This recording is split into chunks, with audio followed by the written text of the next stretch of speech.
એ જે ધમકી ભરેલા ઈમેલ મળ્યા હતા, આ મેલ ક્યાંથી આવ્યા હતા, શું ફરિયાદનું કન્ટેન્ટ છે, સાયબર ક્રાઇમ શું તપાસ કરી રહી છે?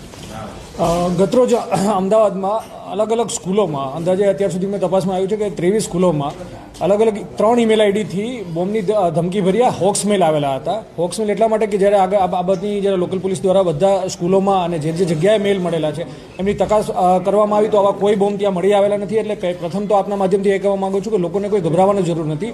આ એક હોક્સ બોમ્બ થ્રેટ મેલ છે અને જે 3 મેલ આવેલા છે એમાંથી 2 હોટ મેલ અને એક એટોમિક મેલ, એમાં એક મેઝી ક્વિકલ, પછી અલગ અલગ આઈડી છે સેન્ટોસ ને આવા અલગ અલગ નામેથી ફેક નામેથી 3 મેલથી આવા મેલ આવેલા છે અને 3 મેલનું કન્ટેન્ટ છે એક જ કન્ટેન્ટ છે.